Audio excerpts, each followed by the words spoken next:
안녕 식구들, 안녕하세요 여러분. 더 나은 일상을 위한 필수 개념 전해드리는 개념 있는 희애입니다. 여러분 영상 보시기 전에 구독과 좋아요, 알림 설정까지 잊지 마세요. 오늘 영상은요, 정말 많은 분들이 요청 주셨던 퇴사자의 연말정산, 중도 퇴사를 한 사람은 연말정산 어떻게 하나요? 이 질문에 대해서 간략하고 깔끔하게 정리해드리도록 하겠습니다.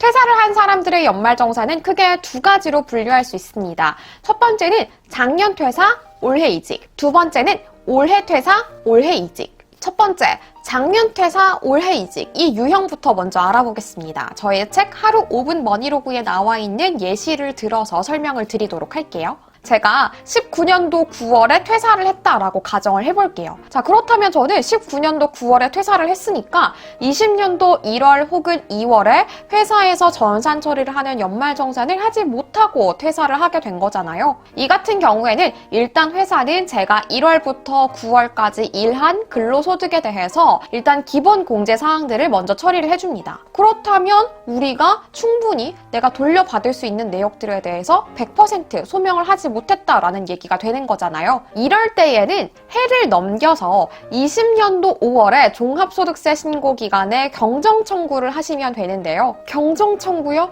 종합소득세 신고 기간에 뭘 한다고요?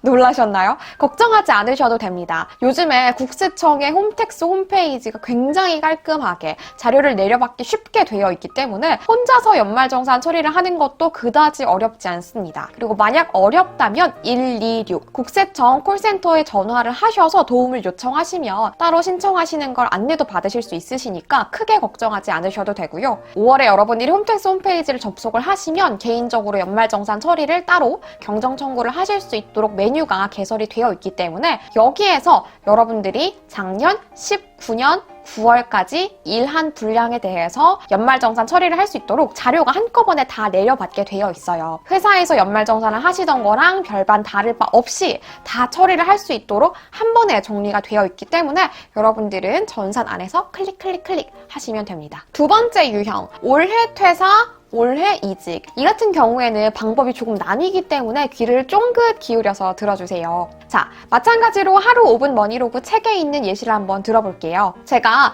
20년도 6월에 퇴사를 했다라고 가정을 해보겠습니다. 자, 그런데 6월에 퇴사를 했는데 막 공부를 열심히 해가지고 면접 준비를 막 열심히 해가지고 20년도 10월에 이직에 성공을 했어요. 자, 그러면 저는 분명히 6월까지는 A 회사에 소속이 되어 있었는데 10월부터 11, 12, 3달 동안은 B 회사에 속한 게 되는 거잖아요. 이 같은 경우에는 어떻게 하면 될까요? 이 경우에는 방법이 두 가지로 나뉩니다. 첫 번째는 B 회사에서 A 회사에 대한 연말정산도 한꺼번에 처리를 하는 건데요. 이렇게 B 회사에서 한꺼번에 A 회사, B 회사에 대한 연말정산을 처리하기 위해서는 여러분들이 준비해 주셔야 되는 준비물이 한 가지 있습니다. 영상을 좀 자주 보시더니 정답을 벌써 말씀하신 분도 계실 것 같은데 바로 A 회사에서 일한 근로소득에 대한 원천징수 영수증입니다. 이 A 회사에 대한 원천징수 영수증 같은 경우에는 여러분들이 6월에 퇴사를 할 때 따로 해당 부서에 요청을 하셔가지고 건네 받으시는 게 가장 베스트의 방법입니다. 네? 희애님, 해당 부서에 따로 요청을 해야 된다고요?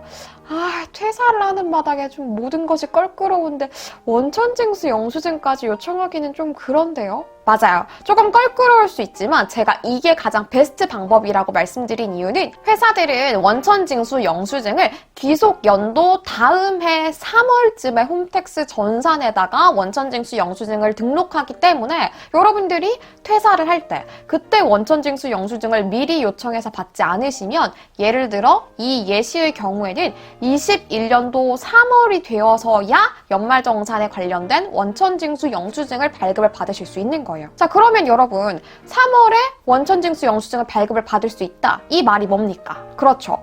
B 회사에서 연말정산 처리를 할 때 A 회사의 원천징수 영수증을 정상적으로 제출할 수 없다라는 얘기가 되는 거죠. 그래서 여러분들이 첫 번째 방법인 B 회사에서 A 회사에 대한 연말정산, B 회사에 대한 연말정산을 한꺼번에 처리를 하고 싶다라고 하실 때에는 나올 때 원천징수 영수증을 요청하시는 게 가장 베스트의 방법이라는 겁니다. 희애님, 저는 그래도 죽어도 그렇게 요청은 못하겠습니다. 라고 하시는 분들을 위한 두 번째 번째 방법이 있습니다. 이 두 번째 방법은 앞서 첫 번째 유형에서 말씀드렸던 경정 청구를 활용을 하시는 겁니다. 10월부터 다니게 된 B회사에 대해서는 B회사에서 연말정산 기간에 10월, 11월, 12월에 대한 연말정산을 무탈하게 처리를 하셨을 거잖아요. 자, 그렇다면 내가 원천징수 영수증을 발급받지 못한 A회사에 대한 연말정산은 따로 해가 넘어가서 21년도 5월에 종합소득세 신고 기간에 첫 번째 유형처럼